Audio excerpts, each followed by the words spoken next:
Le quintet de ce samedi 5 juillet les amis, j'espère que tout le monde va bien, que vous avez la pêche, que vous êtes de bonne humeur et chanceux au jeu. On se retrouve pour un nouveau quintet les amis, avec de la bonne humeur. Je vous emmène avec moi du côté d'Anguin, Réunion 1, course 4, 15h15 avec une magnifique course labellisée groupe 3, 2 échelons de départ avec de très bons chevaux, des cracks.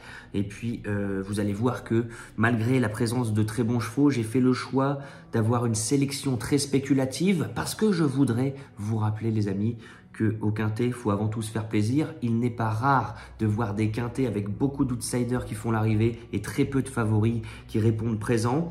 Et donc je me dis que ce quintet m'inspirant peu, finalement, je me dis que voilà, on peut se faire plaisir en tentant un tiercé, un quartet, un quintet qui devrait, selon moi, payer. N'oubliez pas de commenter et de liker la vidéo, ça encourage la chaîne et ça récompense mon travail parce que je passe un temps fou à vous faire ce genre de vidéo. Je pars en tête avec le 13, Orchestro. La forme, on ne peut rien lui dire.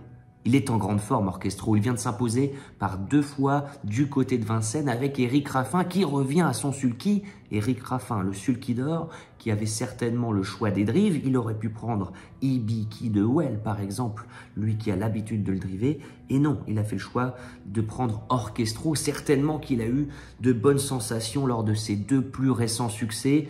Un succès le 7 juin, devançant un certain Jazzman de Bayeul à la régulière. Très bonne ligne. Et puis en dernier lieu, le 22 juin, à la fin du mois, on s'est pas fait prier pour s'imposer en devançant Eros Zola, le favori, à la régulière également. Anubal Tuileries, très bon finisseur. Et Hold Up du Saptel qui était en grande forme. Donc voilà, on n'a rien à reprocher à Orchestro. Et je dirais que s'il se fait ramener de manière sans faire trop d'efforts par Éric Raffin, je pense qu'en faisant les 500 derniers mètres, il peut même mettre tout le monde d'accord et j'en ferai donc ma base pour ce quintet. L'opposition viendra d'un cheval qui nous a montré de magnifiques fins de course ces derniers temps lorsque le rythme de la course est très soutenu.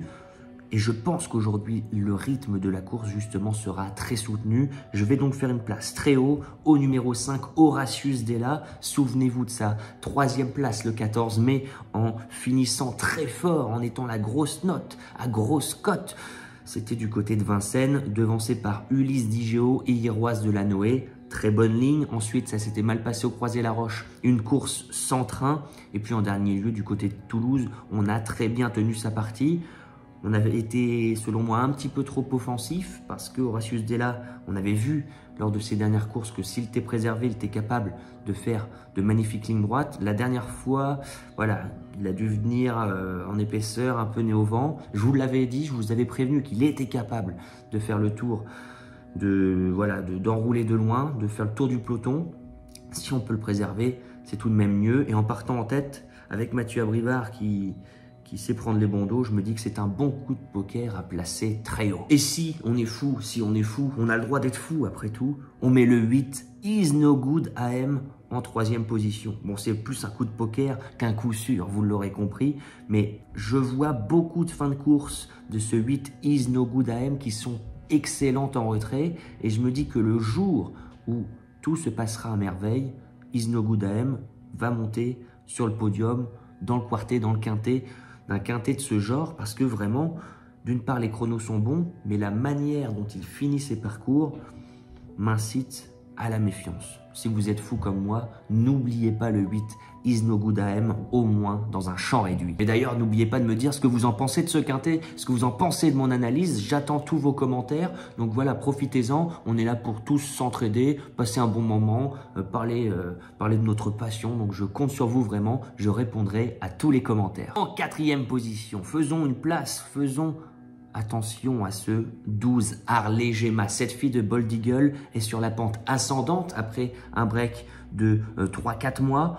Et puis là, on a 3 courses de rentrée dans les jambes, dont la dernière en date qui est absolument très bonne, un bon chrono. C'était sur courte distance, mais on avait un mauvais numéro. Et on était loin à l'entrée de la ligne droite et on a fusé dans la ligne droite. Bon, aujourd'hui, ce n'est pas Benjamin Rochard qui est absent des programmes à Anguin, ce sera Pierre-Yves Verva qui devra prendre les bons dos. Et si on se retrouve pas trop loin, voilà, dans le dernier tournant, à l'amorce du tournant final en début de ligne droite, je pense qu'Arley Gemma peut fuser dans la ligne droite comme elle vient de le faire récemment. Puis le 9 est Radames.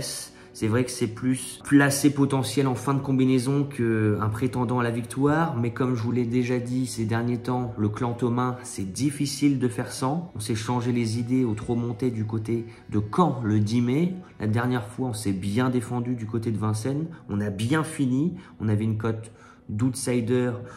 Et voilà, on a tout de même montré qu'on était en forme. Bon, bah là, ça sera pareil. On se retrouve tout de même bien engagé au plafond des gains.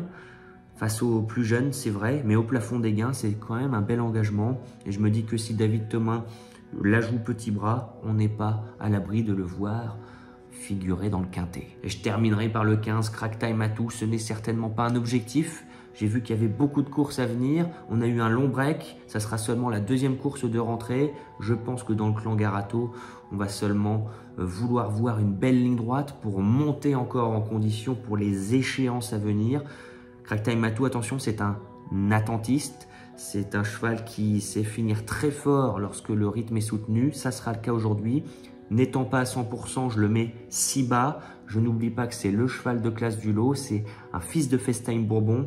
Il a déjà fait de drôles de lignes droites. Mais je me dis que si on se retrouve un peu trop loin, on ne va pas non plus être trop méchant avec lui et qu'on viendrait finir fort, bien finir, pour arracher une place en fin de combinaison. Je récapitule ma sélection, les amis. J'ai placé en tête le 13, puis le 5, le 8, le 12, le 9 et le 15. Qu'en pensez-vous, les amis? J'attends vos commentaires. Voilà, donc j'espère que cette vidéo vous a plu. On se retrouvera très prochainement pour un nouveau quintet. Sur ce, je n'ai plus qu'à vous souhaiter vraiment beaucoup de chance au jeu et on se dit à plus tard.